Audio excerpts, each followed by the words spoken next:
Good morning, good afternoon, or evening, wherever you are, everyone. It's time once again for the vibe.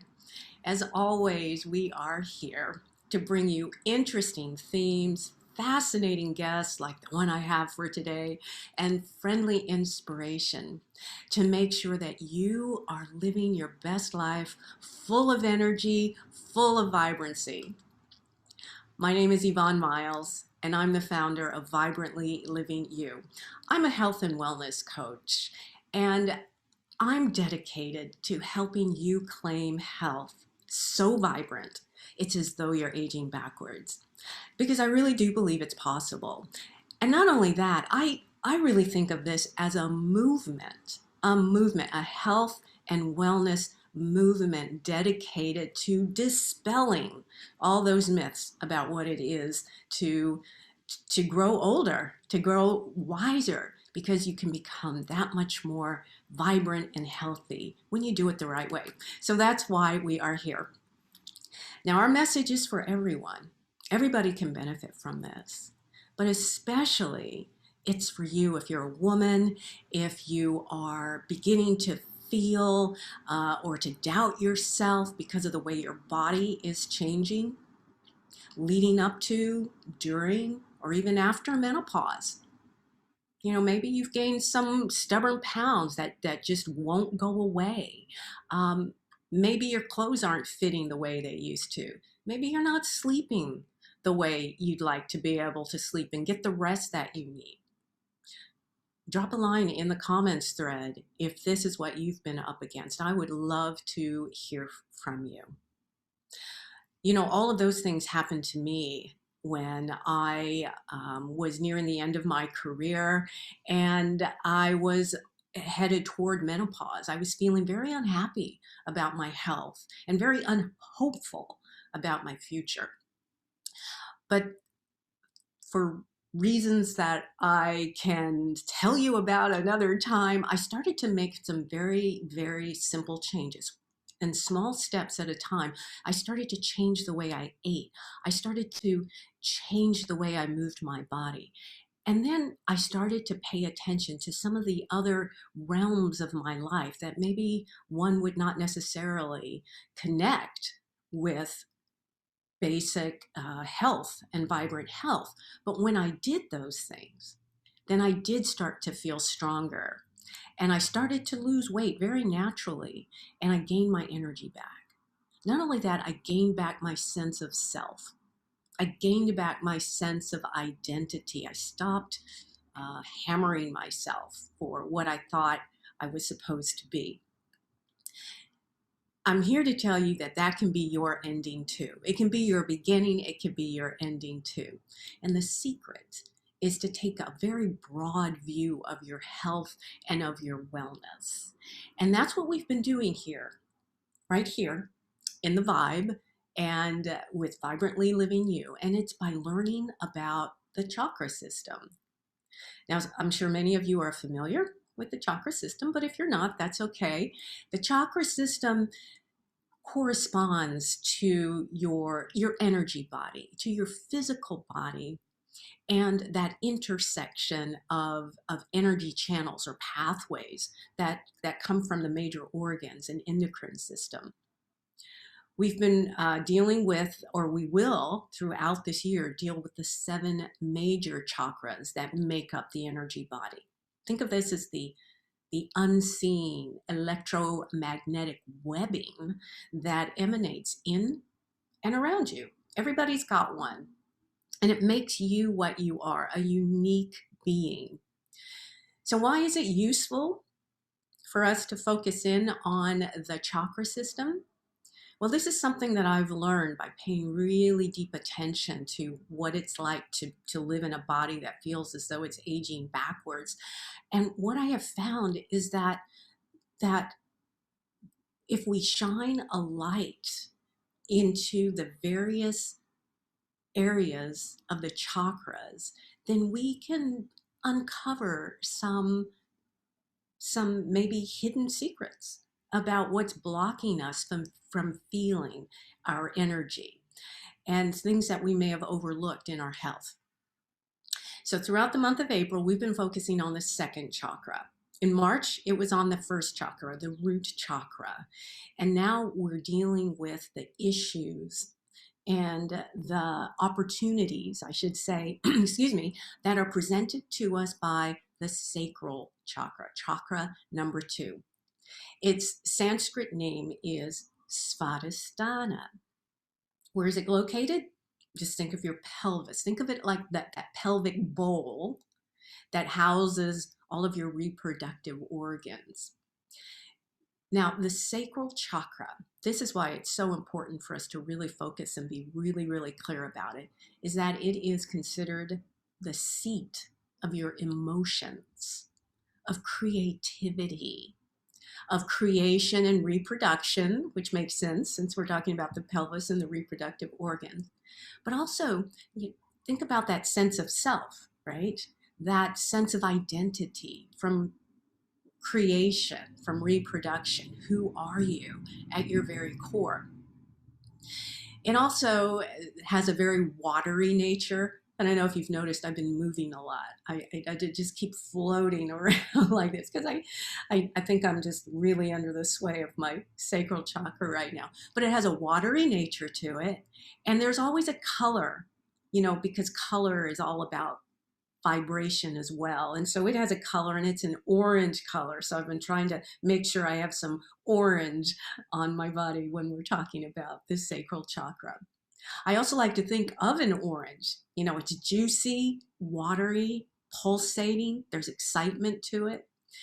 So all of this is surrounding the sacral chakra, Svadhisthana. Now, let's talk about if the energy from your sacral chakra is blocked.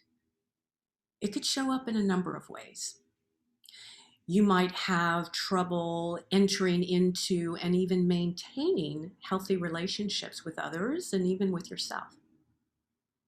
You might struggle with accepting your identity and constantly question yourself. You might fall into habits of self-sabotage and just be caught there. You might have trouble moving forward in your life. You might be locked in a cycle of emotional eating or constantly craving foods that are full of sugar and preservatives and other things that aren't good for you, that are just helping drain that energy and keeping you locked in that same pattern. And you might just lack the simple motivation to be able to move your body or even just to take care of yourself. Feelings perhaps of some depression. Now, if any of this has resonated with you, then drop a line in the chat. Maybe even you know somebody who's going through this. Drop a line in the chat. Maybe there's something here that can help you take that one step further into improving. So a healthy connection, as you can see, Svadhisthana governs a lot of things. And so a healthy connection with Svadhisthana, your sacral chakra, means that you can live deeply, vibrantly, and authentically as yourself. That's what we want. That's the goal.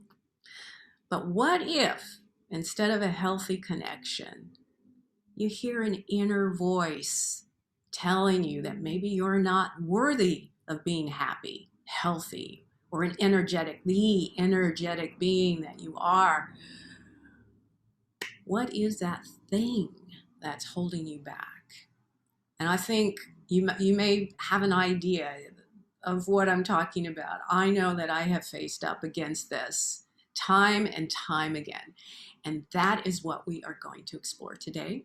And that is why I'm so incredibly excited to bring my friend Gertrud de Witte here. She is devoted to helping people release and heal those inner saboteurs so that you can make a difference, the difference that you came here to make in life. So let me bring her on. She's been waiting patiently, and here she is, Gertrud. Hello. Welcome. Let me see. Hi, everyone. Make sure you're unmuted. Yeah. I think I am. Thank you so much for your invitation, and it's great to be here with you today. Ah, I'm honored to be talking to you and to your community, of course. ah, So, well, you are heartily, heartily welcome. You know, we've mhm. really been diving into this concept of identity, body awareness, body positivity with some of the other guests, but I think having you here is really going to hone in on something that is much, even much deeper. So let me tell you, everybody, a little bit about Gertrude. Gertrude is the founder of Soulful Business Woman. She is a career and life coach. She is a certified therapist and energy clearing practitioner. She's also trained in and has certifications in yoga, in Reiki, in ancestral clearing practices, and family constellations, and many other modalities. In her business, Soulful Business Woman, she helps her clients identify and heal the limiting beliefs, old programming, core emotional wounding, and karmic imprints so that they can fulfill their deepest soul's purpose. Now, I can vouch for Gertrude's work because I attended one of her energy clearing calls, and I learned exactly how devious those inner critics are, those voices that sometimes you might just grow used to. I learned how devious they are, and so I'm really really happy that you're here, Gertrude, to Thank help us better understand and overcome our inner critics. Yes. you. So Thank you tell for your us. wonderful introduction. I couldn't have said it any better myself. Well, that's why I'm here. So, I'm just curious, what were you up to before you actually got into this particular line of work that I assume you chose for yourself? Right. Yeah, so it almost feels like a previous life. But I was in the corporate world working in a corporate career. First I was in fashion and later on I was in marketing. And at a certain point, this was back in 2006, I think, I completely burned myself out. I had a very dark night of the soul, and I was on sick leave for, I think it was about 6 months. And at some point, I knew that this commercial corporate career was no longer for me. Mm, And I finally decided to leave my job. And I realized that I was stuck in a career that was no longer my passion. I felt that I had a deeper calling to fulfill. And so I decided to retrain as a coach, as a therapist, as you already explained, and later on also as a yoga teacher and an energy healer. So that's very shortly my journey. And yeah, so that's what feels like such a long time ago. Yeah. that is a huge, that's a huge shift, and I have to applaud your courage to be able to take something on that just seems so completely opposite of what you were doing, but It also, was. to have the courage to move beyond that pain and that struggle. But what made you decide to go into this transformational coaching world?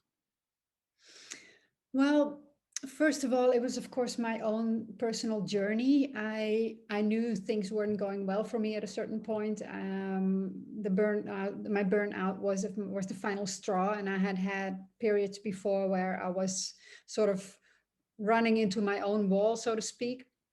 And that had a lot to do with my perfectionism, with my self-sabotage, with my relentless inner critic, that sort of acted as a whip running behind me. And I was striving, I was surviving, I was having very unhealthy boundaries, especially towards work. I did not take care of myself properly. So I experienced this hidden suffering, and in the end it wasn't so hidden anymore. But yeah, so that was my personal experience. And at the same time, while I was in the middle of that, I also saw it happening around me so much. Friends, co-workers. It was like burnout was a new trend or something like that. And so Yeah, so I really felt that I had something to offer to other women because I had experienced the whole journey myself, and of course I had a lot of help, getting out of it and working on myself. And I really felt that there is still, but there was at the time also a very big need in the world, and I really felt like I had to jump in and you know. Yeah, and help other people.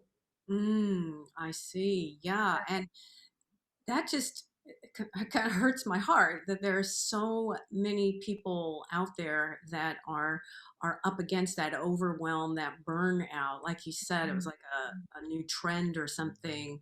Yeah. If any of you out there have are experiencing that, again, drop a line, give us a thumbs up or something if you know exactly what Gertrude's talking about.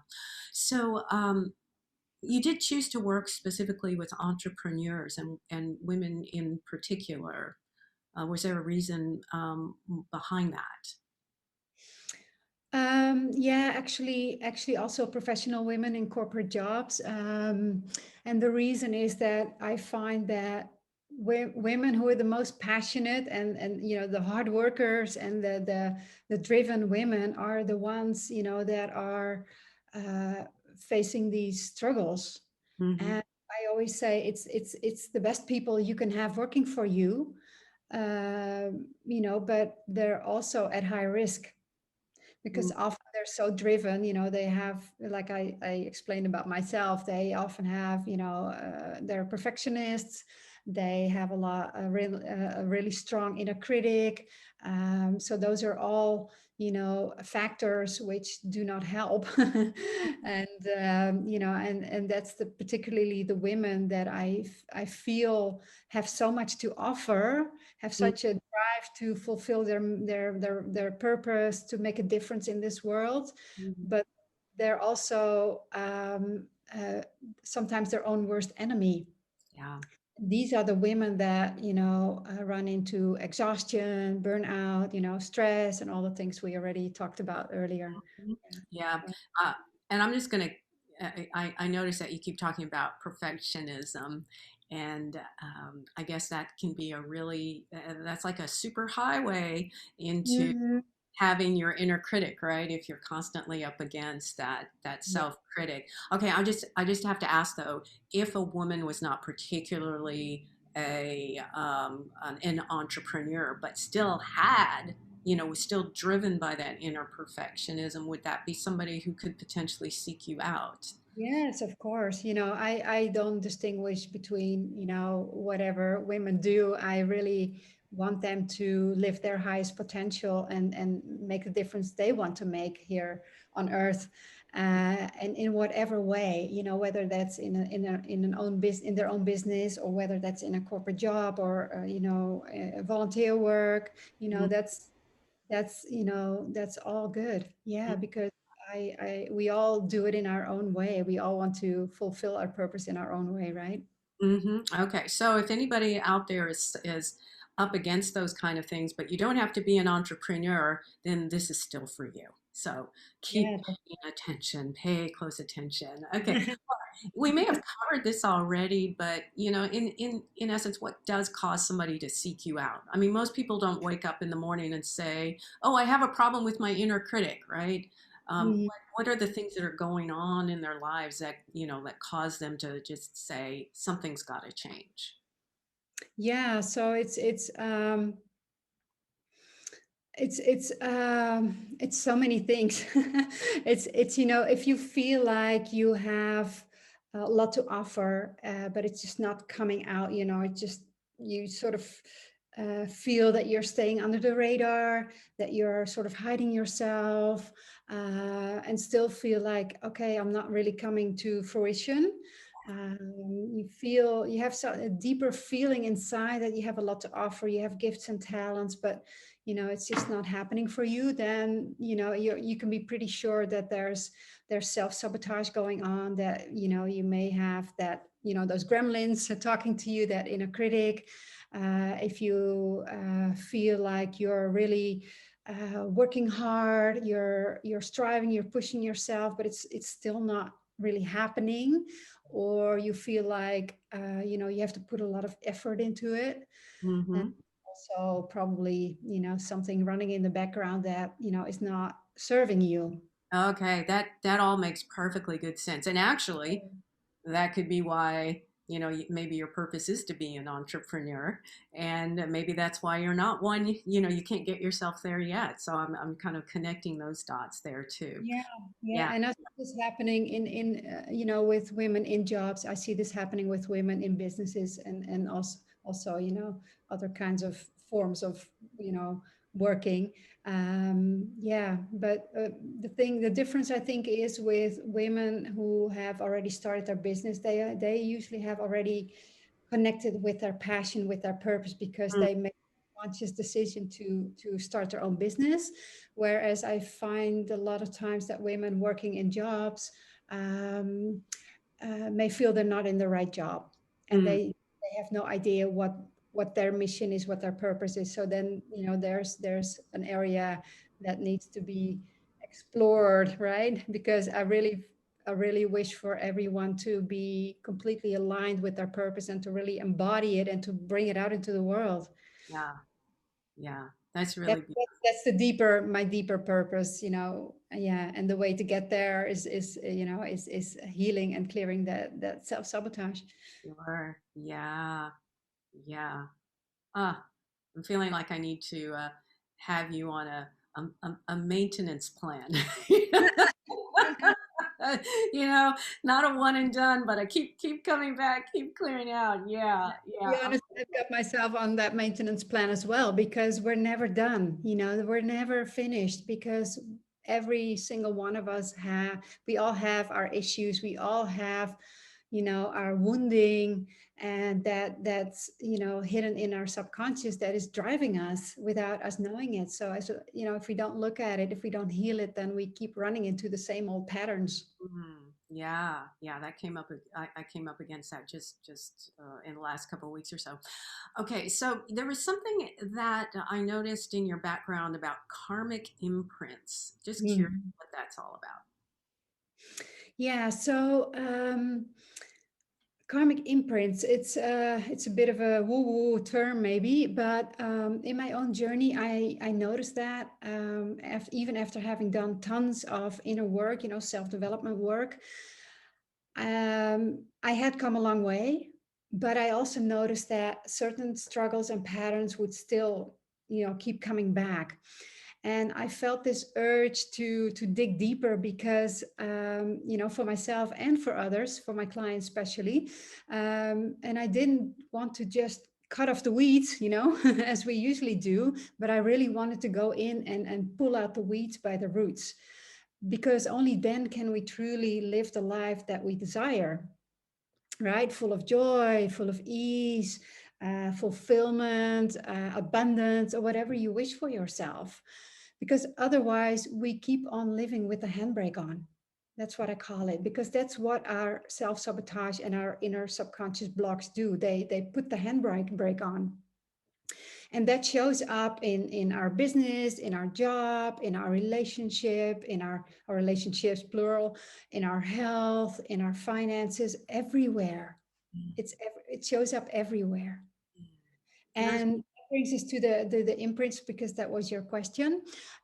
So we all have limiting beliefs and patterns that hold us back from living our highest potential, right?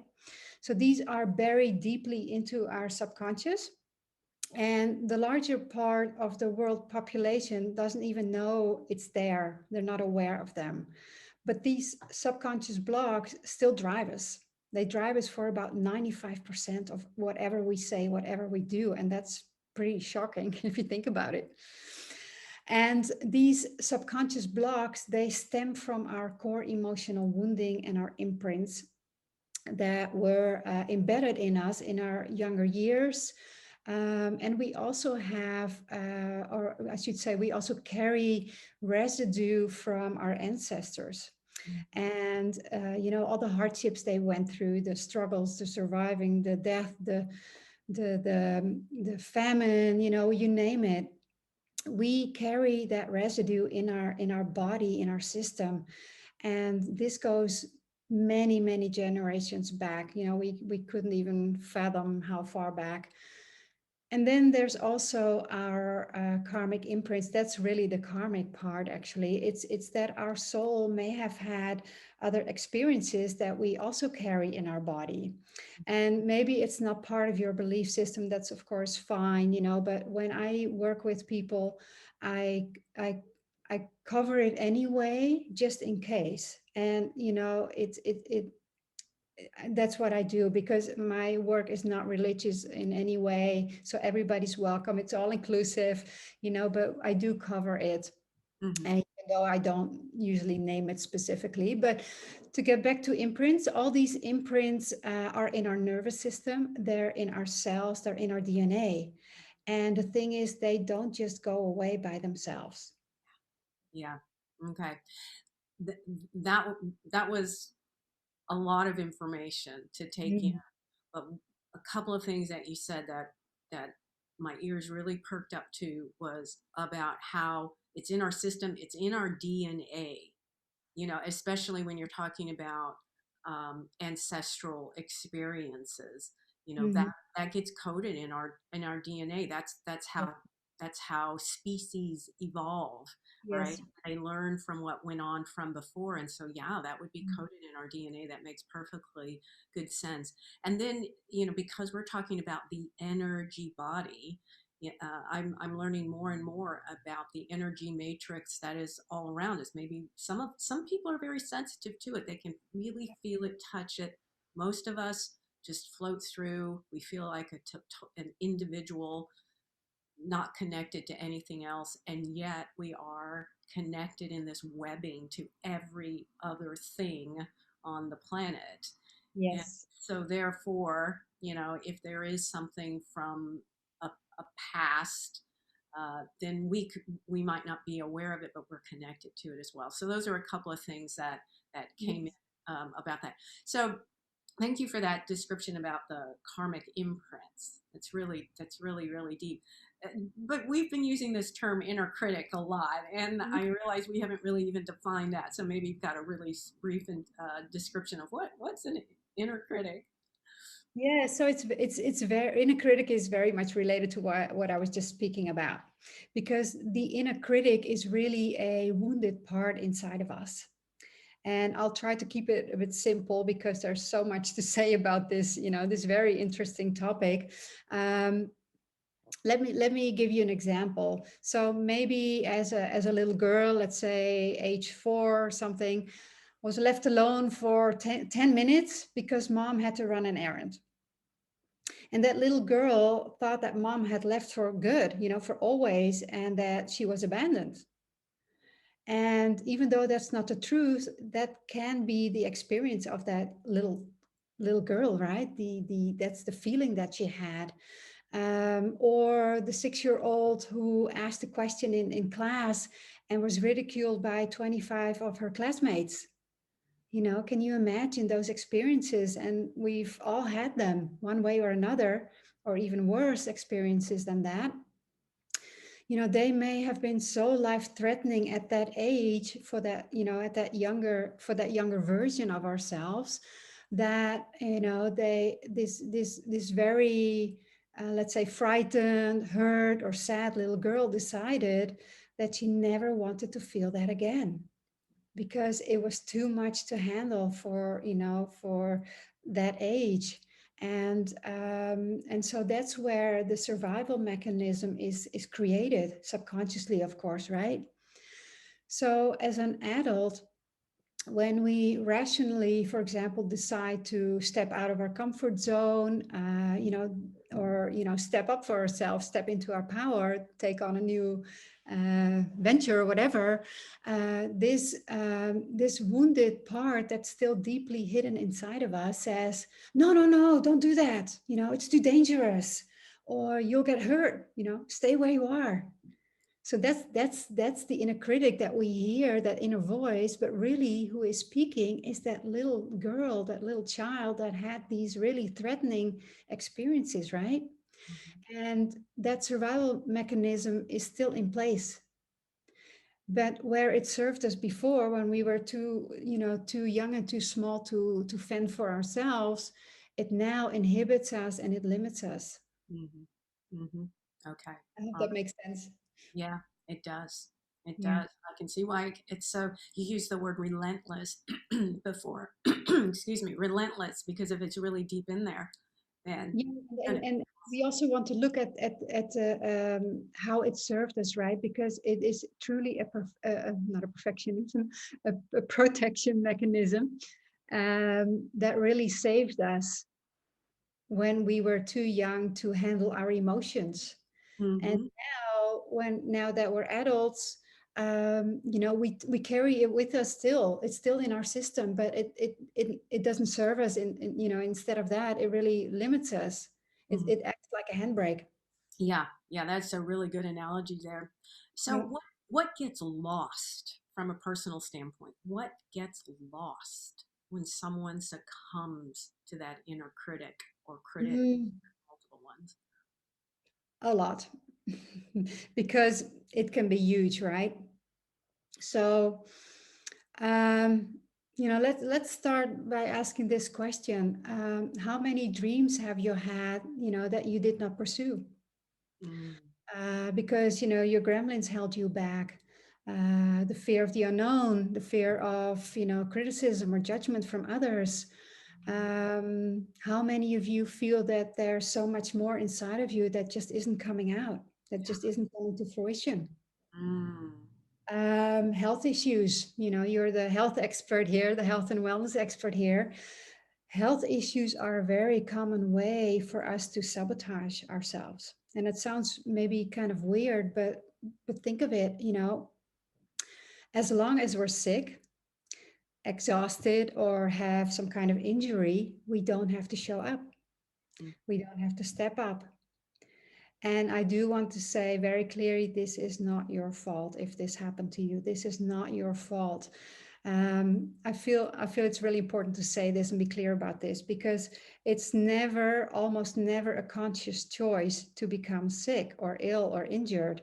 But in a very, very sneaky way, it's the subconscious wounding, our wounded parts, that are trying to protect us from the unknown or from the criticism or from, failing or whatever the fear is, right? mm-hmm. Yeah, yeah. Yeah. So it That's it can really be fascinating. very, very sneaky. Yeah, yeah. Yeah. Okay. Yeah. So, Procrastination. Sorry to interrupt. I just want to mention procrastination. oh yeah, It's it's self-sabotage personified. yeah. Yeah. I come from a family of procrastinators. I'm a Yeah. recovering procrastinator, Yeah. very Yeah. much so. Yeah, yeah. You mentioned health issues, but I think if I understand it correctly, it was more like your health issues can be part of what's sabotaging you. But I'm wondering what happens on the other side. So if you are um, listening to your inner critic, if you are succumbing to the karmic imprints, what's the impact then? Right. What's the effect on, say, your health, on your physical health? Yeah. So if yeah, on health, it's like if you um, let's say if you listen to your inner critic and follow your inner critic's advice, let's call it that way, you know, it'll what'll happen is you'll probably say yes to a lot of things that on the inside you actually feel a no to.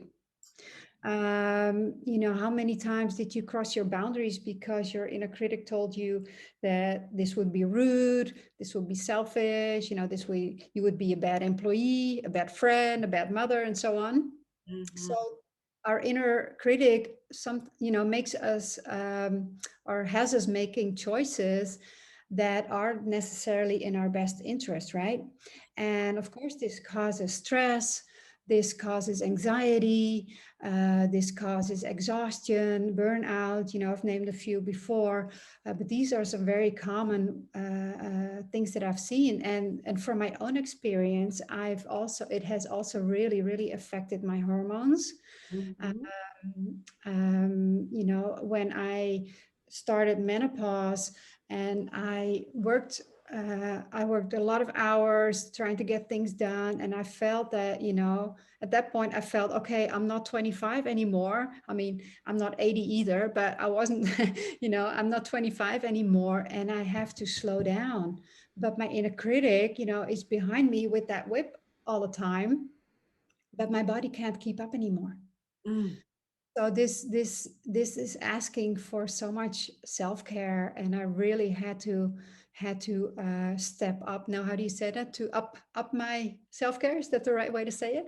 I think the popular term now is up level. Level, yeah, thank you. Yeah, sorry, I'm not a native English speaker, so thank you. Yeah, I really, really had to up level my self-care because what I already did, which I thought was a lot, wasn't enough. And I had to slow down and, look at my inner critic, my gremlins. Yeah, yeah. Oh, thank you for connecting the dots so brilliantly. And by the way, everybody, I forgot to tell you that Gertrude is in Holland. Yes, Yeah, and she actually has a Texas connection, which I do. we I do. yeah I used to live there. Yes, in my younger years, I did. yeah she I love the fact that you had more of a Texas, I'm going to say cowgirl experience than I have ever had, and I've lived here for years and years and years. So I love it. But anyway, going back to connecting the dots to health, I hope you were listening to very closely. I was taking notes to what she said. She talked about stress. She talked about anxiety. She talked about burnout. She talked about the impact on your hormones, especially if you're constantly under relentless stress, then your body's going to release those stress hormones of cortisol and adrenaline, and it's going to drive your system haywire. And then, thanks again for connecting it back to what even got you into this in the first place: your stress, your burnout, your fatigue. And all of that can result in improper eating habits, craving sugars all the time to give yourself energy to get your body moving because it's so fatigued.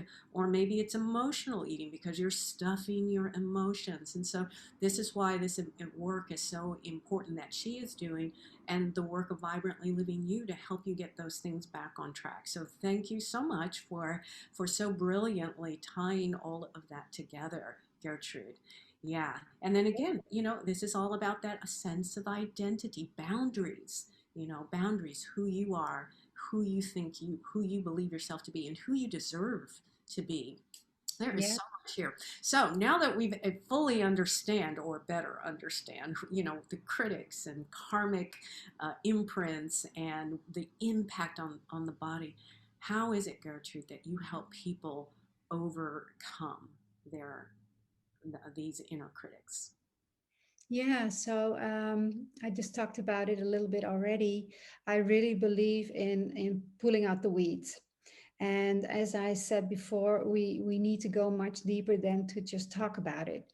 Awareness is great. Awareness is already the first shift happening, but we need to do the work on a deeper energetic level because that's where the stuck energy is. That's where the stuck energy needs to be uncreated and healed. So again, we cannot undo what happened, but we can heal the imprints of it. Mhm. So without needing to relive any painful experiences, but I use a modality that's very simple, very easy, very gentle. You've experienced it yourself.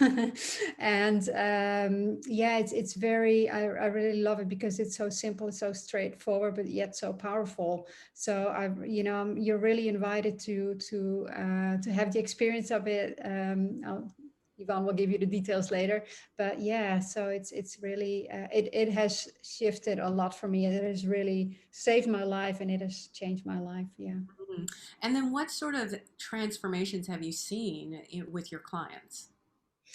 I've seen so many beautiful miracles, Yvonne. It's amazing, and not to pat myself on the back, but I see women finally stepping into their power and finally fulfilling their dream. Starting their own business. Serving others. I have clients, after years of being in dead end jobs, too afraid to step out of them, to finally have a career that makes them happy. I see people resolve their health issues. I have people increasing their income, attracting unexpected money, having more harmonious relationships, find inner peace, which is so hard to find these days, right? With the lives that we live and the state of the world that it's in. And I can go on and on, but it's a modality that can really that works for any issue because it's so comprehensive. Yeah. Yeah. Yeah, that's really beautiful. That's is that what keeps you going? Delivering those kinds of results? Yeah, it's these results that I see happening with my clients, and also of course from my own experience. And it never ceases to amaze me that these simple, uh, easy tools that I use are so powerful, as I said. And it's my passion to help women awaken to their highest potential, to fulfill their soul's purpose, so they can make that difference and impact that they're here for. Mm. Uh, yeah. That's a reason for me to roll out of bed every morning for sure. Yeah. Yeah, I can Yeah. see how that can be very, very rewarding for you as well as for the people that you are working with.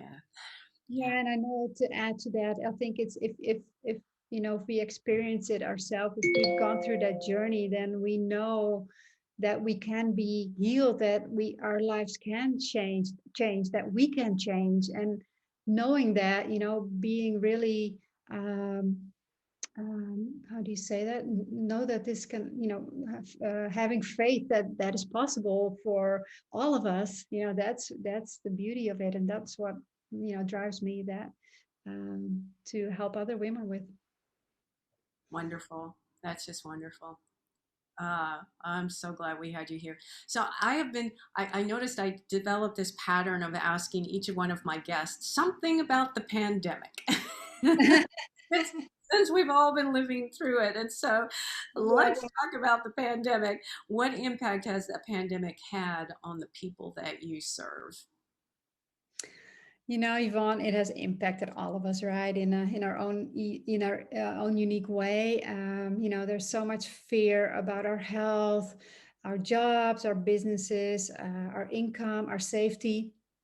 Maybe worry about loved ones, and I also feel that it has woken people up. I see a lot of people waking up and realizing that it's time for change. To finally take those dreams seriously. Mhm. Whereas before they may have put them aside. I don't have time, I don't have energy, blah blah, grambling.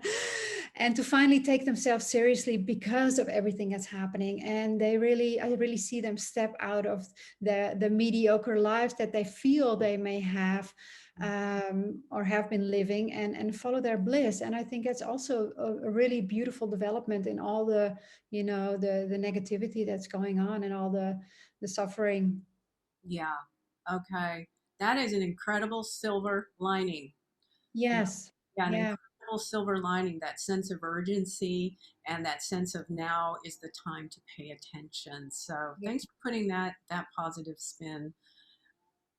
Not that, well, whatever, for allowing us to maybe shift how we think about this year that we've all lived through with the pandemic. That's great. So this has just been absolutely fascinating, Gertrude, and I'm eager to get reconnected with you. You have really hit some themes that remind me that this is something that we can all benefit from, and that we're constantly changing and evolving, and then that just brings up new things. So I'm really looking forward to getting reconnected with you and maybe doing another energy healing. But what if everybody else wanted to get connected with you? Do you have a way for that to happen? Yeah, I do.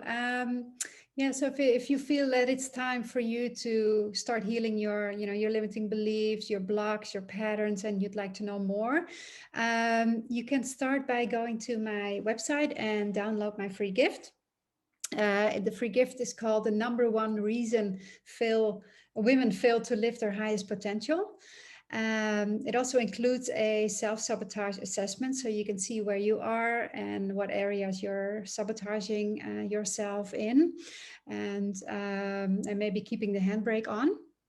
So yeah, you can go to my website. It's soulfulbusinesswoman.com, and it's right there on the homepage. You'll see it. It's right there. So Soulful Women.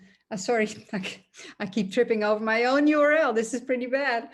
It's soulfulbusinesswoman.com. And don't worry, we will make sure that we have a link to that in the comments thread so that people can find you and download that free gift. Yes. Yeah. And I also have a regular energy clearing call. So if you feel it in your heart to experience it, you can also find that on my website as well. Excellent, excellent. I can tell that it's time for us to begin to draw this to a close. You may be hearing some extra noise out there. The landscaping people are, are just outside my window. So big apologies, everybody, if you're hearing this extra whirring sound. We are coming to the end of this week's version of The Vibe. I do want to remind you, since we decided to start focusing on the chakra system, we want to always end the vibe with a chakra food and a chakra move of the week so that you can get more in touch with that particular chakra. And we've been dealing with chakra 2, the sacral chakra, also known as Svadhisthana. And so the food that I've brought to you today is it's a recipe, and it's for a sauce or a dressing, and it's a Greek tzatziki sauce. And this is something you can use over fresh vegetables. You can spread it on a pita, or some other soft bread. But I always associate tzatziki sauce with fresh cucumbers and lemon and dill and maybe even some fresh bell peppers. So check out, you'll have to go to my private group, Vibrantly Yours. If you're not a member, this would be a good time to hop over to Vibrantly Yours to get a lovely recipe for a Greek tzatziki sauce. And then our chakra move of the week is going to be the seated spinal twist. And very simple to do, lots of variations. Easiest variations: sit on the floor, extend one leg, cross the other leg over that leg, the extended leg. I'm just going to pretend that I'm doing it here. And then whatever leg is on top, take the opposite arm and pull it over, resting the elbow on the knee, and then look over your shoulder very naturally. Just look over that shoulder. That's going to be the easiest way to do it. You can also do it by crossing both of those legs. So that's going to be your chakra move of the week, spinal twist, and you can find an image of that on Vibrantly Yours. So I invite you to go over there for that. Be sure to look for the link to Soulful Businesswoman so that you can connect with Gertrud. And then when you get those inner critics taken care of, come back over here so I can help you reset your eating and your movement patterns. And we're going to explore all of these other fascinating areas of the chakras.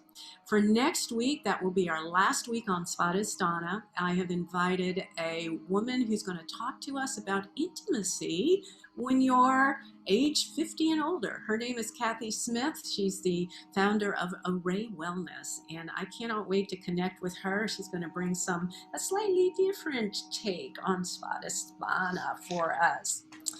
All right, everybody. And the time always goes by so quickly, especially when I have such fascinating people. Maybe I should do it this way because it's always opposite on Facebook. Fascinating people like Gertrud here. And I look forward to reconnecting with you. Everybody, my wish for you is that you have a wonderful weekend, a beautiful week, and that you will come back to us, come back to me next Friday for another version of the vibe. And until that time, please remember that a vibrant life is yours for the taking. Take care. See you soon. Bye.